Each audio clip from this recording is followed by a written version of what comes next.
Title: The Shadow That Follows. Chapter 1: A Meeting in the Library. Eduardo Martinez, a young writer with dreams of fame, arrived at the Ortega Library one rainy evening, his coat soaked and dripping from the unrelenting storm outside. He had been invited to meet Santiago Blanco, a man whose very name carried a ghostly weight in the world of literature. Santiago was notorious for his eerie novels, tales woven from darkness and mystery, stories that whispered to those willing to listen. And though he was reclusive, the aging author had specifically asked to see Eduardo. The library felt unsettlingly silent, each sound dulled by the rain pounding against the windows. As Eduardo walked deeper into the maze of bookshelves, the scent of old, musty paper filled his nostrils, mingling with the dampness in his clothes. Shadows danced along the walls, their strange shapes flickering as the overhead lights struggled to stay alive. He finally arrived at the dimly lit study room where Santiago had promised to meet him. The room itself seemed ancient, untouched by time. Dust clung to the air, floating lazily through thin shafts of light. But there, seated at the end of a long, dark wooden table, was Santiago Blanco himself. His thin frame was cloaked in a heavy coat, his face obscured by the brim of a worn hat, leaving only his eyes visible, sharp, piercing, and holding an unsettling glimmer. "Mr. Martinez," Santiago's voice was low and gravelly, as if his throat had been scorched by years of silent suffering. "I've been expecting you." Eduardo felt a chill crawl up his spine. He forced a polite smile and nodded, taking a seat across from Santiago. He'd imagined this moment countless times, the chance to speak with his literary idol. But now that he was here, he felt a prickling unease, as though he were intruding on some forbidden place. "Thank you for meeting me, Mr. Blanco," Eduardo began. But Santiago's gaze didn't waver. He merely tilted his head, as if studying Eduardo, peeling back layers with his intense stare. "You have ambition, don't you, Mr. Martinez?" Santiago asked, his voice barely above a whisper. Eduardo swallowed, taken aback by the question. I suppose so, yes. I admire your work, Mr. Blanco. I've always hoped to understand your inspiration. Your characters, they feel so real, so alive. As if..." He trailed off, unsure how to describe the haunting familiarity he felt when reading Santiago's stories. Santiago's lips twisted into a cold, almost mocking smile, as if they're walking alongside you. Eduardo blinked, unnerved by the accuracy of Santiago's words. He hadn't voiced that exact feeling, but it was true. Reading Santiago's books felt like an intrusion into a forbidden world. A world where the dead wandered, where shadows held memories of things long gone. "Yes," Eduardo admitted, his voice barely a whisper. "Exactly like that." For a long, painful moment, Santiago remained silent, his gaze fixed on Eduardo with an intensity that seemed to pierce right through him. The room felt colder, the shadows around them deepening, as though the darkness itself were pressing in. Then, slowly, Santiago leaned forward, his voice dropping to a barely audible murmur. "Mr. Martinez, I want you to listen very closely. There is someone, who wanders." Eduardo's heart skipped a beat, and he leaned in, his curiosity now tinged with dread. "Wanders," he repeated, his voice trembling. Santiago's eyes narrowed. "Yes, a figure, a shadow if you will. He is known as El que deambula, he who wanders. Those who meet him rarely live to tell the tale, and those who do, well, they carry a mark he leaves behind." Eduardo felt the chill spread through his entire body. A mark? What kind of mark? Santiago's lips thinned, a sense of dread, of being watched, a curse that makes them feel his presence in every corner, every shadow. The wanderer appears first as a fleeting glimpse, a figure at the edge of your vision, one that vanishes when you try to focus on it. Then, he begins to draw closer, step by step, until he is nearly beside you. Santiago's voice was a barely audible rasp, and the worst part is, no matter where you run, he finds you. Eduardo shivered, his mouth dry, but he forced himself to speak. "You say those who do live to tell. So are you saying that you..." Santiago nodded slowly, his face unreadable. "Yes, I saw him once, long ago. and since then I've been careful, always moving, always staying in public places. I knew that one day he would find me again." He paused, his gaze darkening. "But I don't know why he chose me. And now, Mr. Martinez, I have chosen you." Eduardo's heart began to pound. The words felt like an accusation, a weight pressing down on him. What do you mean?" Santiago's eyes bore into his. "You will see him too, and when he comes, you will understand." Santiago's voice was filled with an eerie certainty. "You are a writer, Mr. Martinez, and writers have a way of opening doors they shouldn't." Eduardo's hands shook as he gripped the edge of the table, fear pooling in his stomach. This couldn't be real. It had to be some elaborate test, a game Santiago was playing to see if he could frighten him. But as he looked into Santiago's eyes, he felt the weight of something dark, something deeply unsettling. Without another word, Santiago rose from his seat, his thin frame towering over Eduardo. "Remember this, Mr. Martinez. Once you have seen him, he will never stop following you. He will become your shadow, your silent companion." Eduardo watched as Santiago turned and disappeared into the shadows of the library, his figure swallowed by the darkness, leaving Eduardo alone in the cold silence. The only sound was the soft rustling of the pages around him, whispering secrets of a world he suddenly wished he had never entered. He sat there for a long time, staring into the shadows, half expecting the figure Santiago described to appear right there and then. He could feel the weight of invisible eyes upon him, a phantom presence lingering just beyond his reach. As he finally rose to leave, a cold shiver ran down his spine. The lights flickered, casting dark, twisted shadows that danced along the walls, shadows that seemed to move with a life of their own. And for a fleeting moment, he thought he saw something, a figure at the edge of his vision, just as Santiago had described. It was faint, almost invisible, but unmistakably there, watching him with eyes that burned with an unseen fire. Eduardo left the library that night with a sense of dread he could not shake, the echo of Santiago's words reverberating through his mind. "Once you have seen him, he will never stop following you." Chapter 2. The First Sight. After the meeting with Santiago, Eduardo couldn't escape the feeling of being watched. Every time he stepped out into the street or entered a crowded cafe, he felt a pair of unseen eyes tracking his every move. His days had grown tense, filled with shadows that seemed to linger just a moment too long, corners of his vision that twisted with shapes that faded when he looked directly at them. He tried to brush it off, to convince himself that Santiago's warning was just a ghost story told to test his nerves. After all, Santiago was known for his twisted tales and dark imagination. Perhaps it had been some perverse initiation into the literary world, a way to introduce Eduardo to his strange, haunted world. But that creeping dread never left, growing stronger with every day that passed since the meeting. One evening, as Eduardo was walking home, he passed by an old park, the rusty gate creaking in the wind. His heart pounded as he caught sight of something unusual, a figure standing beneath a tree at the edge of the park, just barely visible in the shadows. The figure was tall and slender, dressed in dark clothes that blended into the gloom. But what struck Eduardo was its stance. It was leaning slightly, as if its body were heavy on one side, and there, near its shoulder, was a head tilted at an unnatural angle. Eduardo blinked, thinking it might be a trick of the light, a play of shadows cast by the dim street lamp above. But the figure remained, motionless, with eyes that glowed faintly in the darkness, just bright enough to catch his attention. A jolt of fear shot through him. The figure wasn't moving, but somehow he knew it was watching him. His heart raced, his body frozen in place, unable to move or look away.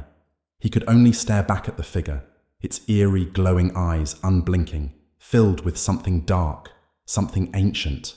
Slowly, the figure raised one hand, fingers outstretched, pointing directly at him. Eduardo's breath caught, and he felt an overwhelming urge to run, to flee from whatever had fixed its gaze upon him. Yet his feet refused to obey. He felt as if he were rooted to the ground, trapped in the gaze of something beyond his understanding. His mind raced back to Santiago's words. "Once you have seen him, he will never stop following you." At that thought, his paralysis broke, and he stumbled backward, heart pounding wildly. He turned and bolted down the street, not daring to glance back. As he ran, he could swear he heard footsteps behind him, soft, measured steps that matched his own. He could feel the shadow's presence drawing closer, closing in like a predator stalking its prey. Eduardo didn't stop running until he reached his apartment building, bursting through the door and locking it behind him, his breath coming in ragged gasps. His hands trembled as he pressed his back against the wall, listening for any sound outside. But there was only silence, heavy and suffocating. For a few moments he stood there, his mind racing, questioning whether he had imagined it all. But the memory of those glowing eyes, of that bony finger pointing directly at him, lingered like a scar, etched into his mind. He went to the window and peered outside, his hands shaking as he pulled back the curtain.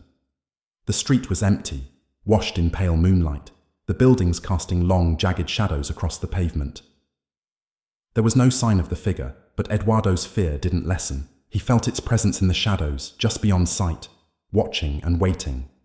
That night, sleep was impossible. Every time he closed his eyes, he saw those glowing eyes staring back at him, cold and unfeeling, as if marking him. He tossed and turned, plagued by visions of twisted shapes and shadowy figures, his mind haunted by Santiago's words and the feeling that he was never truly alone. Over the next few days, Eduardo's life took on a surreal quality. He went about his daily routines, but nothing felt normal. The world around him seemed warped, as if reality itself had shifted. Shadows grew darker, lingering longer, and he caught glimpses of movement from the corners of his eyes. But whenever he turned, he found nothing. Once, in a crowded cafe, he thought he saw the figure reflected in the window, its head tilted at that unnatural angle, those same eyes glinting in the glass. He whipped around, searching the room, but there was no one there who looked like the shadowed figure. The patrons around him were oblivious, sipping coffee and chatting as if nothing was wrong. But Eduardo's heart raced, his skin cold with terror. His friends noticed his change, asking if he was all right, if he needed a break from his writing. Eduardo wanted to tell them, to explain the figure that haunted him, but the words wouldn't come. How could he tell them that he was being followed by something unnatural, something that lived in the shadows and stalked him from every corner? The worst moment came one night as he lay in bed, staring at the ceiling, his mind racing with fear and paranoia. The room was dark, silent save for the ticking of the clock on his wall. He tried to reassure himself, tried to push the memory of the figure out of his mind, but sleep refused to come. Then from the darkness, he heard a sound, a soft, deliberate step, followed by another, and another, coming from the hallway outside his bedroom. His blood ran cold as he listened, paralyzed by fear. The steps were slow, dragging, each one echoing in his ears like a death knell. The handle on his bedroom door twisted, the creak filling the silence like a scream. Eduardo lay still, his breath shallow, his heart pounding so loudly he feared it would give him away. The door opened a crack, and through the sliver of darkness, he could make out a faint glow. Those same eerie eyes he had seen in the park, watching him from the gap. Eduardo squeezed his eyes shut, willing himself to disappear, praying that whatever it was would leave him alone. He lay like that for what felt like hours, his body rigid with fear, until he finally mustered the courage to open his eyes. The figure was gone, the door closed, the room empty. But Eduardo knew, deep down, that he wasn't safe. The shadow was there, lurking just beyond sight, waiting for him to let his guard down. And as he lay in bed, staring into the darkness, he understood that Santiago's warning had not been a tale meant to frighten him. It had been a truth, a dark truth that now clung to him, following him with every step he took. The shadow was real, and it would not stop until it had claimed him. Chapter 3: Encounters in the Night. The days that followed were a waking nightmare for Eduardo. The figure had become a constant presence in his life, lurking just beyond sight, creeping closer with each passing hour. He felt its gaze on him no matter where he was, in crowded rooms, empty streets, even in the sanctuary of his own apartment. The air around him grew thick with dread, and a heavy tension seemed to press down on him, weighing on his every step. But it was the nights that brought the worst of it. As darkness settled, Eduardo's senses heightened, his mind constantly scanning for signs of the figure's return. His apartment, once a place of comfort, now felt like a prison. its shadows twisting and expanding as though eager to swallow him whole. One particular night, Eduardo lay awake in bed, his heart pounding as he stared into the darkness. He tried to calm himself, to rationalize the terror gripping his mind, but his thoughts were haunted by the memory of that half-open door, the faint glow of eyes watching him from the shadows. Every creak, every whisper of wind against his window felt like footsteps, like the shadow closing in on him. Then he heard it again, a soft, dragging sound coming from the hallway. His breath caught, his body freezing with terror as he strained to listen. The steps were slow, deliberate, as if whatever lurked outside was savoring every moment, relishing the fear it was sowing. Eduardo's mind screamed at him to hide, to pull the covers over his head and pretend it wasn't real. But he couldn't look away. He couldn't tear his gaze from the door, knowing that the figure was just beyond it, waiting. The steps grew louder, closer, until they stopped right outside his bedroom. The silence that followed was unbearable, thick and suffocating, pressing down on him like a physical weight. He held his breath, every muscle in his body tense, his heart hammering in his chest. The door creaked, opening just a sliver, and there it was again. Those glowing eyes, watching him from the darkness, unblinking, filled with a twisted curiosity. The figure's face was still obscured, but its eyes held him captive, a cruel and mocking stare that sent a wave of terror crashing over him. Eduardo squeezed his eyes shut, his mind racing, his heart pounding so loudly he feared it would betray him. He lay like that, motionless, praying that the figure would go away, that it would leave him in peace. When he finally opened his eyes, the door was closed and the room was empty once more. But Eduardo knew the figure hadn't left. It was still there, lurking just beyond sight, waiting for the perfect moment to reveal itself fully. His nights became an endless cycle of fear and paranoia. The figure would appear at random, a shadow at the edge of his vision, a face in a darkened window, a whisper of movement behind him. It was always watching, always waiting, drawing closer with every encounter. Sleep became a distant memory, his body and mind worn down by the constant terror. Eduardo tried to tell himself that it was all in his head, that the figure was just a hallucination born of exhaustion and fear. But deep down, he knew it was real. He could feel its presence, a cold and malevolent energy that clung to him like a second skin. And so he continued his silent, terrified vigil, haunted by the knowledge that he was never truly alone. Chapter 4: Seeking Answers. As days melted into weeks, Eduardo realized that he could no longer bear the relentless haunting alone. The figure's presence had consumed his life, leaving him a shell of the person he once was, his mind fractured and twisted by fear. He knew he needed answers, needed to understand what this figure was and why it had chosen him. His thoughts drifted back to Santiago Blanco, the man who had warned him of He Who Wanders, the man who had vanished without a trace. Santiago was the only one who could help him, the only one who knew the truth about the shadow that haunted him. Determined to find some trace of the author, Eduardo returned to the Ortega Library, where Santiago had last been seen. The library was silent and empty, its rows of books standing like silent sentinels, their covers worn and dusty. Eduardo moved cautiously, half expecting to see the figure lurking in the shadows, but the library was devoid of any supernatural presence, at least for now. He made his way to Santiago's study room, where they had met on that fateful night. The room was untouched, as if frozen in time, the table still littered with yellowed papers and half-finished notes. Eduardo rifled through them, searching for anything that might explain Santiago's disappearance or the nature of the figure that pursued him. At last, he found it, an old leather-bound journal, its pages filled with Santiago's handwriting. The ink was faded, but the words were legible, and as Eduardo read, a chilling realization dawned on him. The journal was a detailed account of Santiago's own haunting by the figure, a tale eerily similar to Eduardo's. Santiago described a shadowy figure with glowing eyes, a presence that stalked him relentlessly, appearing at random, always at the edge of his vision. He wrote of sleepless nights, of the terror that gnawed at him, of the overwhelming sense of dread that clung to him like a curse. But Santiago's journal went deeper, revealing a sinister truth that Eduardo had never suspected. The figure, He Who Wanders, was not merely a spectre or a ghost. It was a creature of darkness, a manifestation of guilt and regret, drawn to those who harbored dark secrets or hidden sins. Eduardo's hands trembled as he read the final pages, where Santiago wrote of a ritual, an ancient ceremony said to bind the figure to a specific location to prevent it from following its chosen victim. But the ritual was risky, requiring the person to confront the figure directly, to face the darkest parts of themselves. Santiago's last entry was a warning, a final plea to anyone who found the journal. Do not attempt to bind it. Do not confront it unless you are ready to see the truth within yourself.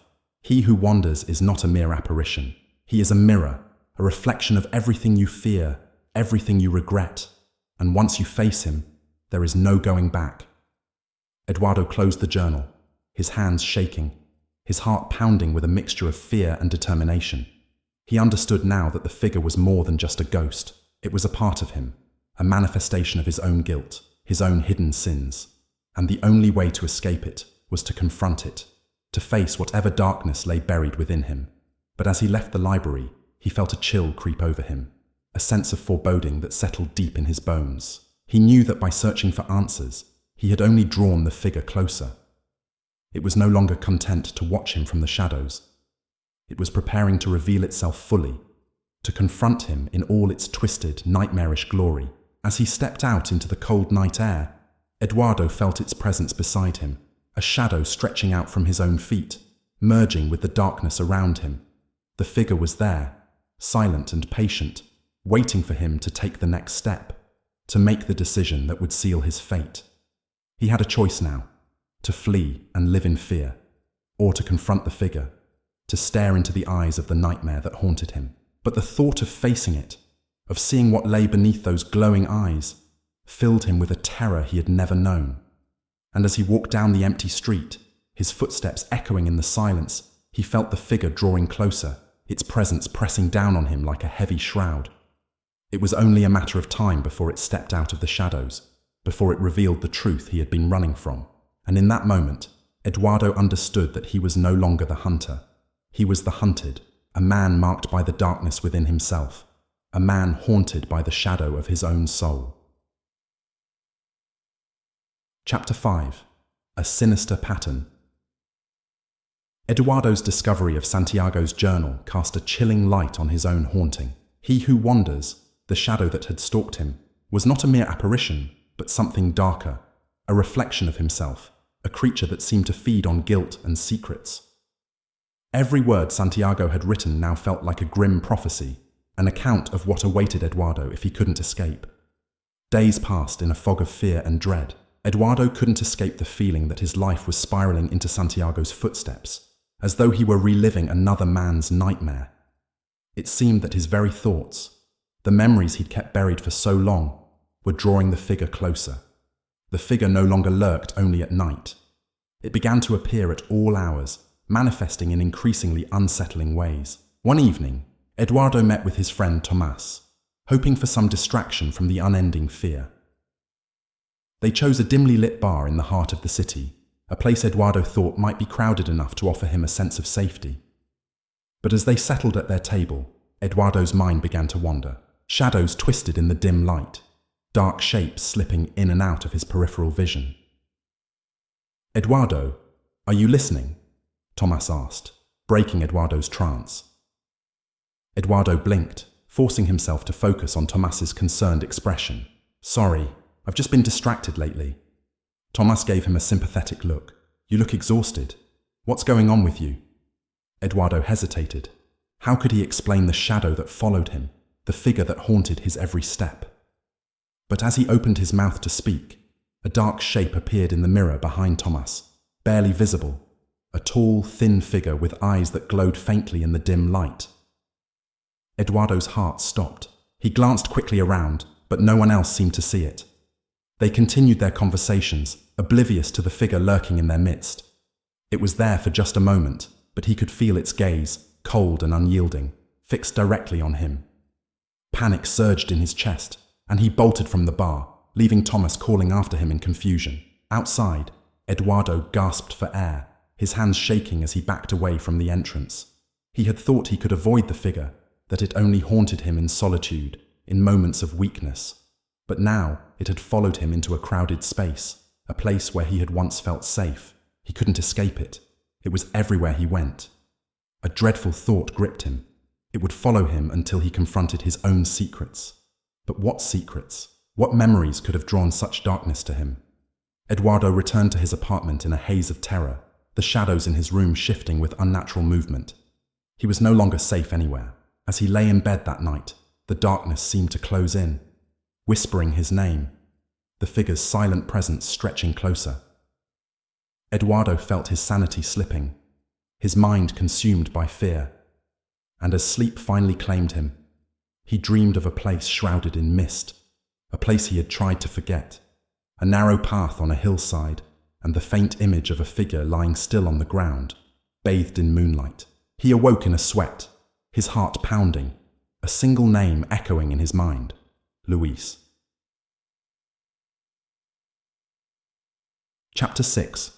The Burden of Memory. The name Luis haunted Eduardo. He hadn't thought about his friend Luis in years, not since that night, the night he had buried deep within himself. The details were hazy, locked away in the recesses of his memory, but bits and pieces began to slip through the cracks, unwelcome and chilling. Luis had been his childhood friend, someone who had shared in his dreams and schemes, his laughter and sorrow. But their friendship had ended abruptly, shattered by a night Eduardo had long tried to forget. It was a night of recklessness, of whispered dares and drunken boasts. He remembered climbing the hillside near their hometown, challenging each other to feats of courage. Eduardo had left the hillside that night, his mind clouded by alcohol and adrenaline, unaware that Luis had stayed behind, unaware that his friend had never made it home. Now, the memories came flooding back with painful clarity. The body of his friend had been found the next morning, broken and lifeless at the base of the hill. Eduardo had told himself it was an accident, that Luis must have slipped in the dark, but guilt had gnawed at him. He knew deep down that if he hadn't dared Luis to climb that hill, his friend would still be alive. Eduardo had buried the memory, had convinced himself that it was not his fault, but now, in the darkness, he felt the weight of his guilt, pressing down on him like a physical force, and he knew, with a sickening certainty, that he who wanders had been drawn to that guilt. The figure was not a mere phantom, but the embodiment of everything Eduardo had tried to bury. His guilt, his shame, had manifested into something terrible, something relentless that would not rest until he faced the truth.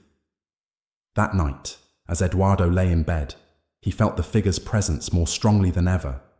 It stood at the edge of his bed, its shadow stretching over him like a shroud, its glowing eyes piercing through the darkness. Eduardo couldn't move, couldn't breathe, trapped under the weight of his own guilt. In the silence, he heard a voice, soft and mocking, that seemed to echo from within his own mind. "You left him there, didn't you? You walked away and never looked back." Eduardo's throat closed, his chest tightening with terror. The figure's voice was cold, cruel, echoing his darkest thoughts, his worst fears. It took a step closer, and Eduardo felt its presence pressing down on him, suffocating him. "You can't escape me," it whispered. "You've carried me with you all these years, hidden me in the shadows. But I am part of you now, Eduardo. I am everything you've tried to forget." Eduardo shut his eyes, trembling as he fought to silence the voice. But the figure's words burrowed deep, stirring memories he had tried to lock away. And he knew that there was no escaping it, no running from the darkness within himself. Chapter 7. Santiago's Journal. Desperate for guidance, Eduardo returned to the library, clutching Santiago's journal with white-knuckled fingers. He had hoped that by leaving the journal behind, he could distance himself from the shadow, but now he realized that the journal was his only hope. Santiago's words had haunted him, their warnings echoing in his mind, yet he sensed there might be something more, a hidden truth that could help him escape. In the dim light of the library, he pored over Santiago's entries, searching for any hint, any clue. He read of Santiago's own encounters with He Who Wanders, how he had tried to evade the figure by moving constantly, staying in the safety of crowds. But it hadn't been enough. The figure had still followed him, watching him from every shadow. And then he found it, a passage buried near the end of the journal, written in Santiago's unsteady hand. The figure is not bound to a place, but to a person. It attaches itself to those whose guilt runs deep, whose sins cling to them like a second skin. It cannot be exorcised or banished by any ritual. It will follow until it is faced, until the bearer confronts the darkness within. Eduardo's hands trembled as he read the words, a sickening dread rising in his chest. The figure could not be defeated or destroyed. It could only be faced. Santiago had written that the only way to free oneself from the figure's grasp was to confront the truth, to stand before it and accept the burden of one's actions. But Eduardo didn't know if he had the strength. The memory of Luis's death weighed on him like a leaden shroud, the shame and guilt of that night overwhelming him. How could he face that truth? How could he stand before the shadow and accept his own responsibility? As he closed the journal, Eduardo felt a chill creep over him, a familiar, suffocating presence closing in. He looked up, and there, in the darkened corner of the library, stood the figure, watching him with those cold, unfeeling eyes. Eduardo's heart pounded as he rose from his seat, every instinct screaming at him to run. But he knew that running would only make it worse, that the figure would follow him to the ends of the earth if necessary. Taking a shaky breath, he turned to face the shadow, his hands clenched at his sides. And as he looked into those glowing eyes, he saw his own reflection staring back at him. A twisted, haunted version of himself that bore the weight of every lie, every secret. He knew, in that moment, that he could no longer hide from the darkness within him. The time had come to face his sins, to confront the shadow that had haunted him for so long. And as the figure stepped closer, Eduardo felt his courage falter, his resolve weakening. He had come this far, but now, standing face to face with his own guilt, he wasn't sure he had the strength to see it through. Chapter 8. The Revelation. The library grew colder as Eduardo stared into the shadow's eyes, a reflection of his own guilt staring back at him, hollow and unyielding. It was as though he were gazing into a twisted, distorted version of himself, one molded by every dark memory, every regret he'd buried over the years. His own eyes reflected in those of the shadow, revealing a depth of darkness he had never dared confront. Eduardo's heart pounded in his chest, his breath shallow and rapid. The figure took a step closer, its presence filling the space with a suffocating dread. Its hand, thin and skeletal, reached out slowly, stretching toward him. He froze, his feet rooted to the ground, unable to move as the figure's icy fingers grazed his shoulder, sending a chill through his entire body. Suddenly, the world around him seemed to shift, the library dissolving into a blur of shadows and flickering light. He was no longer in the library.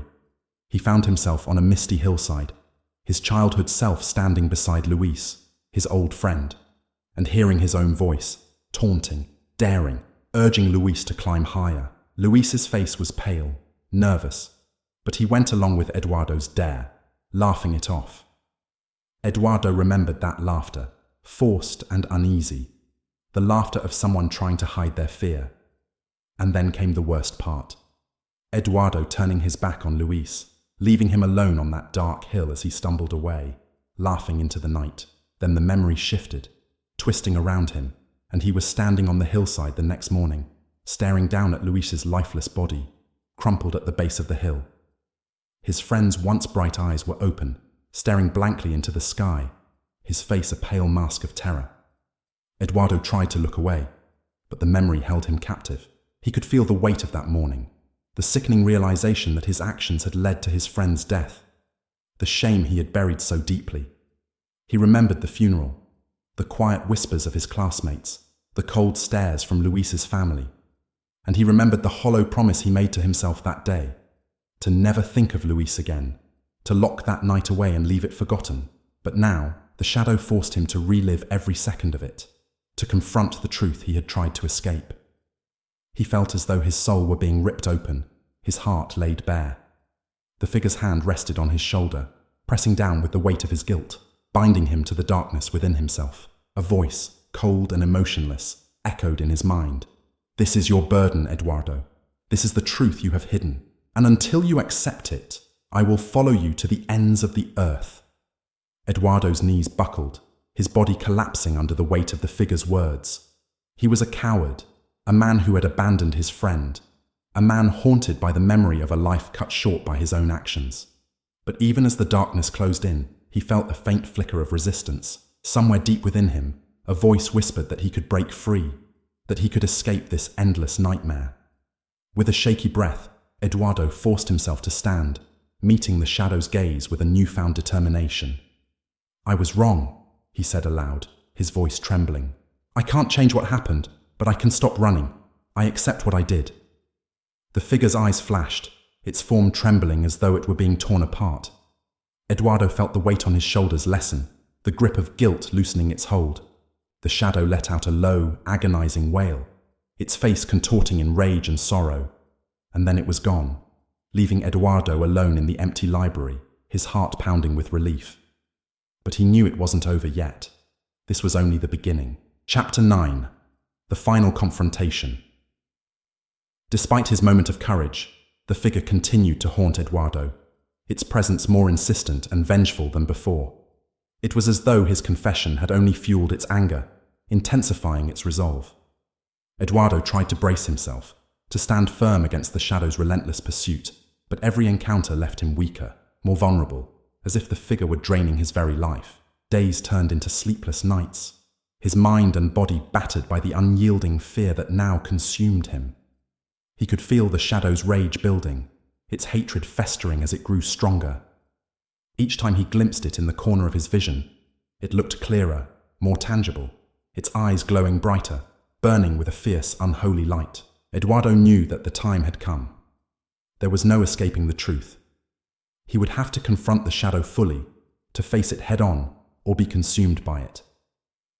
The memory of Luis, his friend's silent, accusing eyes, haunted his every step, and he knew he would find no peace until he atoned for what he had done. One cold, stormy night, Eduardo returned to the hillside where Luis had died.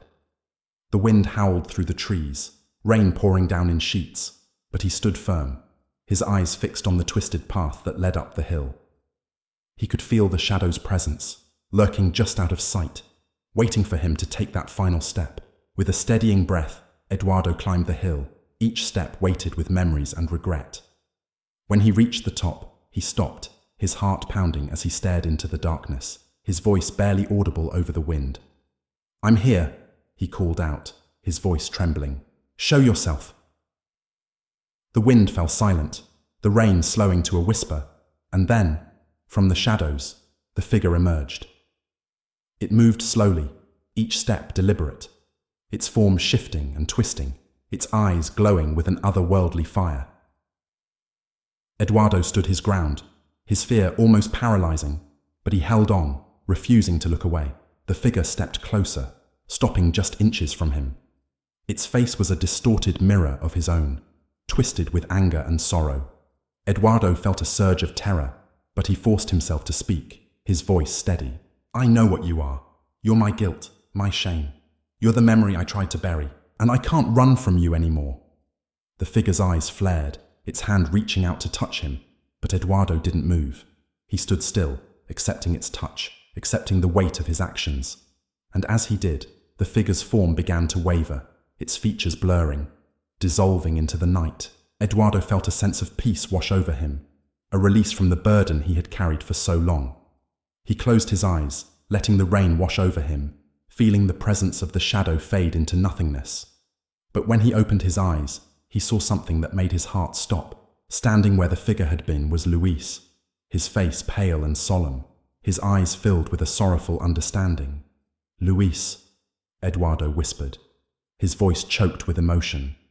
Luis looked at him, his expression softening, and for the first time, Eduardo saw forgiveness in his friend's eyes. Luis nodded, a faint, sad smile on his lips, and then he too faded into the night, leaving Eduardo alone on the hillside, free from the shadow's grasp.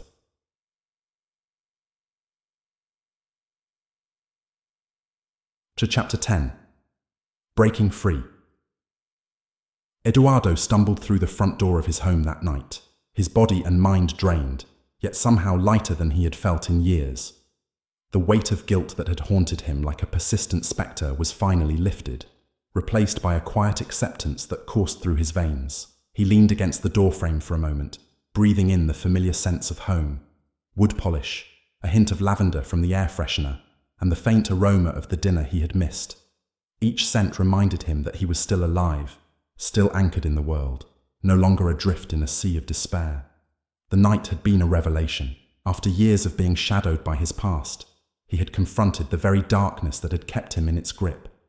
It had taken the form of a haunting figure, a silhouette of pain and regret that had relentlessly pursued him since that fateful day. He could still see Luis's face, full of life, full of laughter, haunting him with unspoken words and accusations. But now, standing in the dim light of his hallway, Eduardo felt a profound sense of peace washing over him. He had looked into the eyes of that shadow, and for the first time, he had not flinched.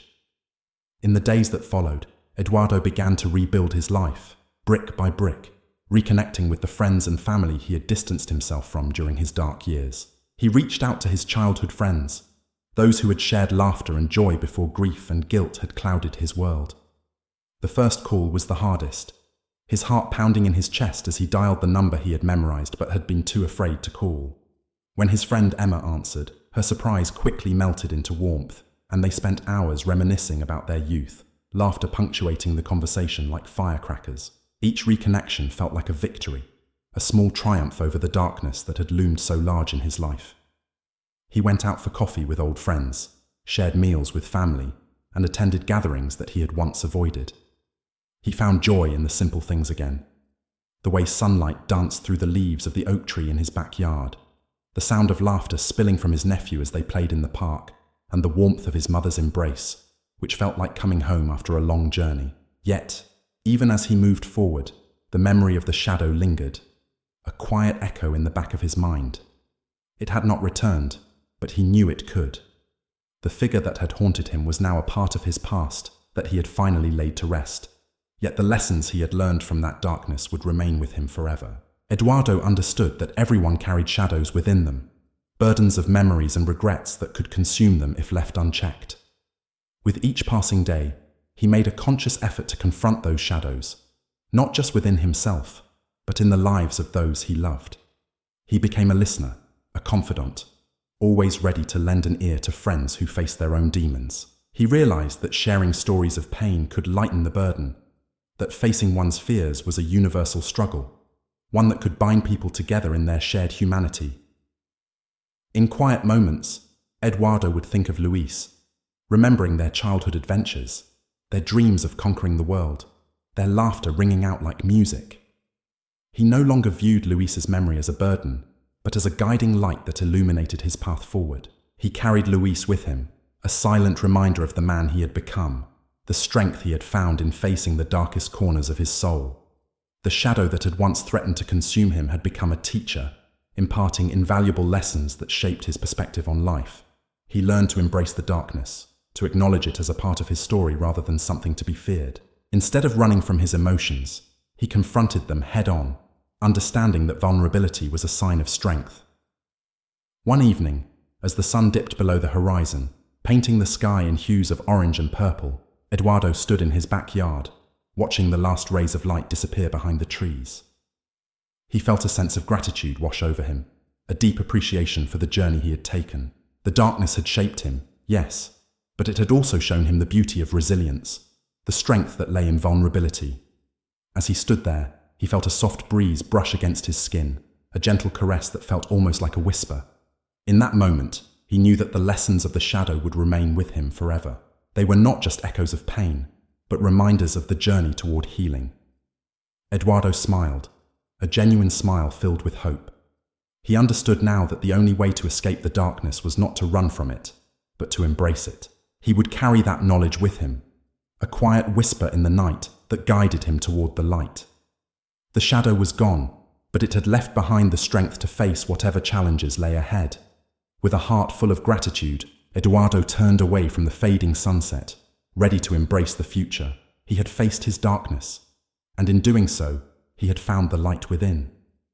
He would continue to honor Luis's memory, not as a haunting specter, but as a beacon of hope guiding him on his journey. The path forward was uncertain, but for the first time in years, Eduardo felt truly free.